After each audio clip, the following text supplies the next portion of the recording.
Ванга считала место Рупиты местом силы. Наверное, поэтому она выбрала его для своего места проживания.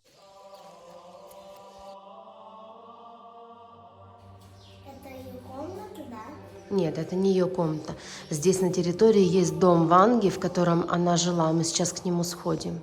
Здесь вот такие вот бамбуковые поля, так как здесь идеальный климат для бамбука. Потихоньку начинает съезжаться народ.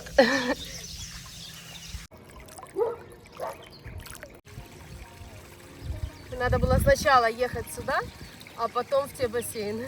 Ванга на свои деньги при жизни построила вот этот вот храм Святи Петка. Здесь, возле гейзера, на этом месте раньше был вулкан. Нельзя их колесо обратно выйти. Они бегут на меня. Это нормально. Горячая, очень горячий, кипяточек такой. Ну, немного, да. Они все прибежали к нам, приплыли. Тая вообще у нас очень любит горячие источники в кавычках. Алиса зашла, дно глинистое и очень-очень скользко. У нее было 5 приемных детей, и они потом очень долго пытались оспорить в судах. Болгария встретила нас дождем и очень прохладным утром. Дети еще спят, и мы подъезжаем к Рупите. Вот здесь развилка. Мы едем туда, где синяя табличка к храму Ванги. Это большой мемориальный комплекс.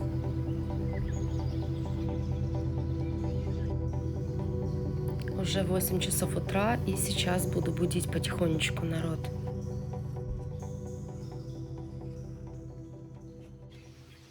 А дождь продолжает моросить. Не знаю, как мы будем там ходить под открытым небом.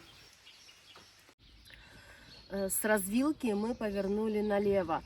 И эта дорожка ведет к мемориальному комплексу Ванги, знаменитой болгарской прорицательницы. Здесь бесплатный паркинг и часы работы мемориала с 8 утра до 5 вечера. Вход бесплатный. И мы начнем осмотр этого комплекса.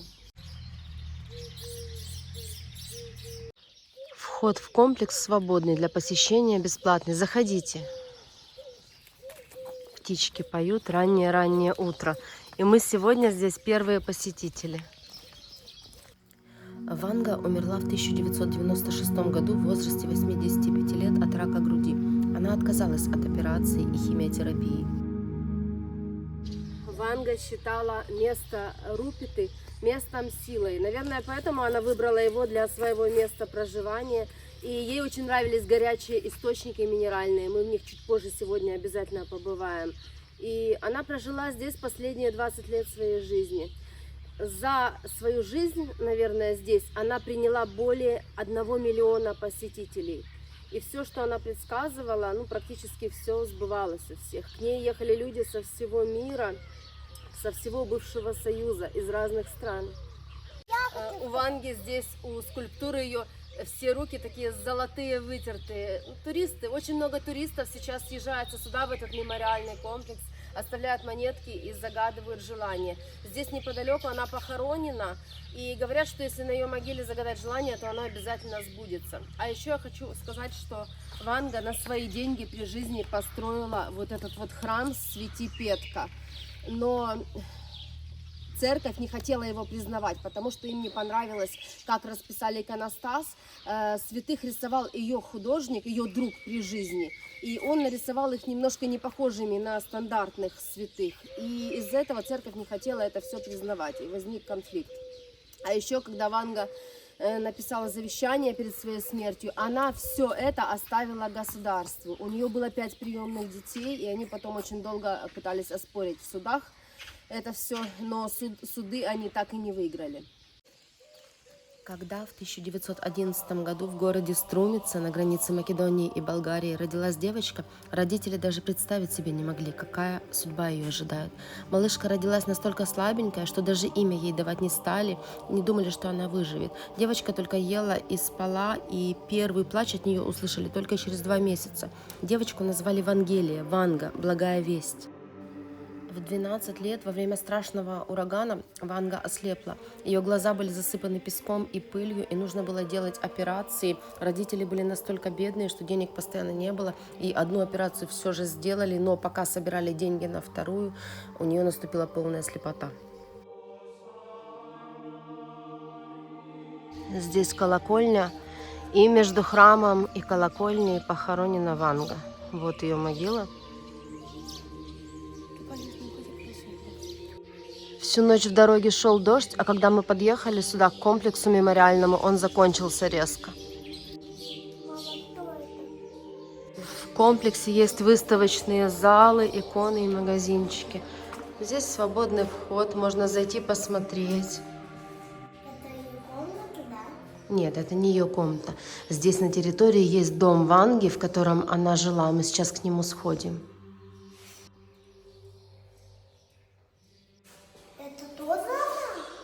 Здесь вот такие вот бамбуковые поля, так как здесь идеальный климат для бамбука. Очень много птичек, и что-то такое там все шевелится, как в тропиках каких-то.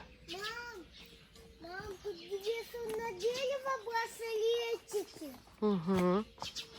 А мы идем, здесь есть Черепашье озеро, гейзер бьет из-под земли, и черепашки в теплой воде плавают. Сейчас мы его найдем. А еще к дому Ванги мы еще не дошли. Вот это все бамбук растет. Алиса увидела на деревьях браслетики висят. Просто люди, туристы оставляют о том, что они здесь были на память.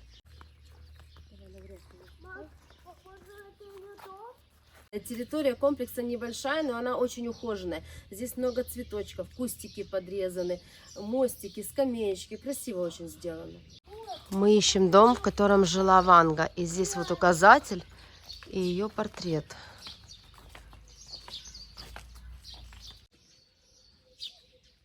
Вот какая-то здесь трапезная была.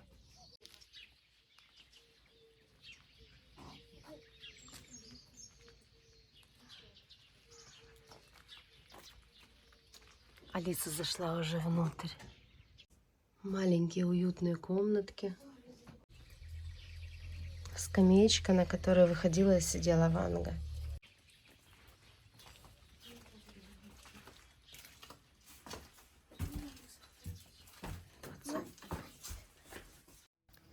Ванга стала первой в мире ясновидящей, которая стала госслужащей. За ней закрепили Волгу с персональным водителем и помощниками по хозяйству. Ванге даже стали платить зарплату 200 левов, а со всех желающих узнать судьбу брали деньги, которые шли в государственную казну. Такая красота цветочная здесь везде.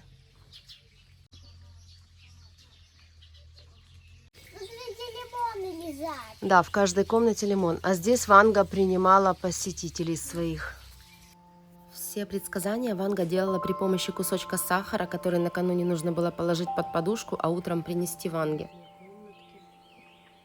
На территории очень много беседок и различных зон для отдыха. И еще много родничков разных. Водичка течет тепленькая, мы уже приближаемся к термальному озеру и гейзерам. Здесь, возле гейзера, на этом месте раньше был вулкан. И температура воды под землей самого гейзера просто огромная. На поверхность здесь в некоторых местах она выходит 75 градусов. Можно свариться. Мы вышли к черепашкам.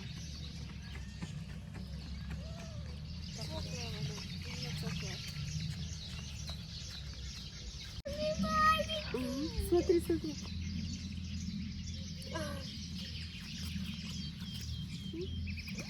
Смотри. Нельзя их, Алиса, брать на руки. Они бегут на меня. Они думают, что я что-то дам. Ну, ходит от тебя, Алиса. Они все прибежали к нам, приплыли. Думают, что мы им корм дадим. Я думаю, что, наверное, работники приходят мемориала и что-то им сыпят кушать. Вот черепашки две маленьких, прям вот близко-близко.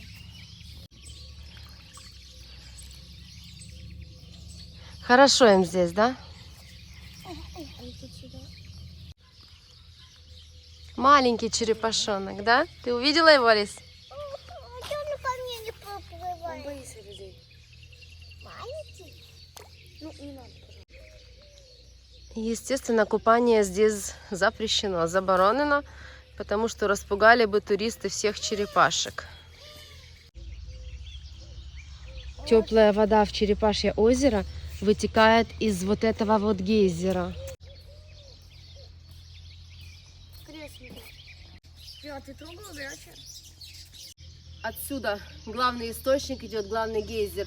И висит табличка, что очень горячая вода. Мне вот здесь, вот я уже держу руку, мне горячо. Вообще здесь температура воды на выходе 75 градусов, как я уже говорила раньше. Ну вообще-то Алиса сейчас окунула, тогда руки помыла. Она окунула там. А здесь? Это нормально. Горячая, очень горячая, кипяточек такой. Ну, немного, да. Испарение идет. Как черепахи там плавают. А здесь забор, видите? И за забором находятся термальные горячие источники. Вход раньше был 1,5 евро, сейчас не знаю, мы объедем туда по кругу на машине. Помните, в начале видео я показывала развилку? Направо они шли, горячие минеральные источники. И я хочу, конечно, куда-то залезть, окунуться после дороги этой тяжелой. Здесь какая-то птица очень громко кричит, и Алиса думает, что это обезьяна. Это не она, дочь.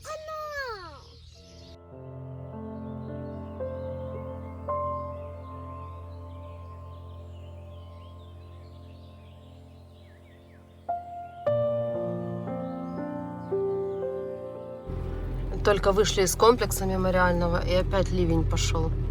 Ванга дала нам походить у себя в гостях, спокойно, без дождя. Мы так рано приехали, что только начинают съезжаться торговцы. Вот мед здесь продают. Это все лотки с сувенирами. А мы уже подъехали. Ничего еще не работает. Мы за этими елками. Да, мы вот сюда едем. На минеральные источники. 500 метров. Мы подъехали, и здесь уже видно, такие испарения идут. Ну пойдем купаться. Сейчас скажи. Алиса, идем. Здесь вот такой вход. И здесь касса. С нас со всех 30 левов посчитали за вход. Только наличкой или в евро. Карты нельзя, не принимают. Что такие маленькие источники, что залезать не хочется. Здесь вот такие бассейники есть. Более оборудованные. Ты уже купаться не хочешь, да? Ну, я хочу покупаться во-вторых, там, где ты сказала, где бассейны будут побольше. У нас сегодня здесь приватная территория. Никого кроме нас нет из-за погоды. Горячая вода. Но когда плавно погружаешься, то хорошо. А я? Иди, подходи. Я залезла и классно. Подходи просто, не плыви, подходи ногами. Ты ж стоишь? Давай. Здесь мелкая глубина, а там, где гейзеры, мы потом пройдем, посмотрим. Болгарка на входе говорит, что там аккуратно с ребенком. Я не совсем поняла, из-за чего. Либо из-за того, что там есть глубокие участки и опасные, либо из-за того, что очень горячая вода.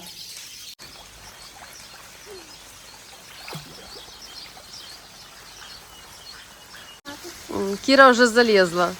Тая вообще у нас очень любит горячие источники в кавычках. Садись потихоньку. Я садиться не буду, я вот так дышу. Для Таи горячо, мы еще здесь побудем. И там еще есть второй бассейн. Я его видела, когда мы заходили в комплекс. Зайдем еще сейчас туда.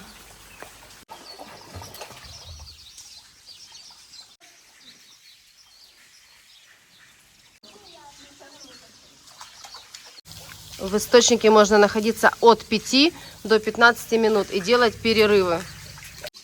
Тут один сколько невозможно. Здесь скользкое дно, Алиса говорит, в этом источнике. Кира, заходи ко мне. Здесь есть еще один бассейн. Алиса уже убежала. Это типа летом, когда жарко, зонтики стоят. Здесь более прохладная вода в этом бассейне. Здесь хорошо. Даже, может, Тая сюда залезет. Ой, тут скользко. Тая, здесь хорошая вода, ты здесь будешь плавать. Прям такая, прям не горячая вообще. Потихоньку начинает съезжаться народ.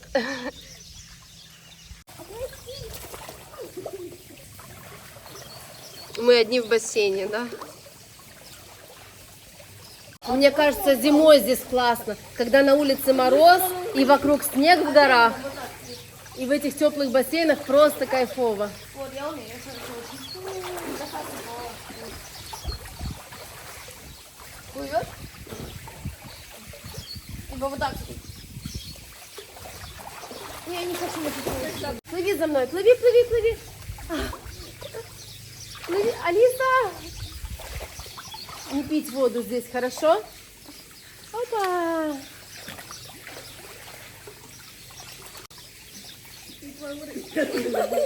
Сейчас еще подойдем гейзеры посмотрим с той стороны комплекса. Алиса сидит уже на шпагате у нас. Скажи, гимнастка.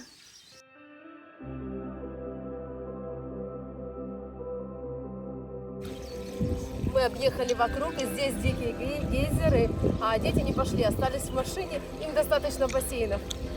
А здесь, как по мне, более приятно, и здесь на дне глина, которой все обмазываются. Место просто замечательное и очень целебное. Недаром Ванга здесь жила последние 20 лет и была в восторге от этих мест.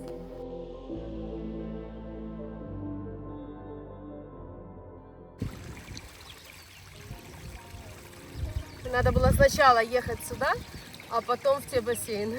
Тогда дети бы плавали и здесь, и здесь.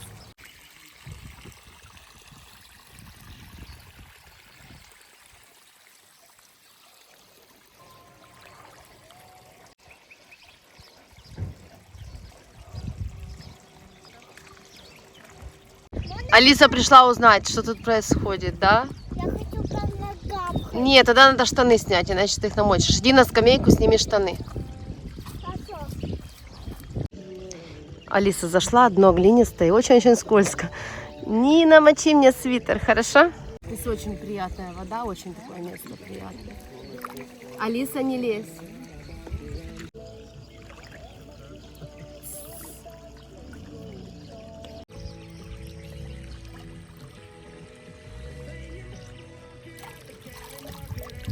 Это глина.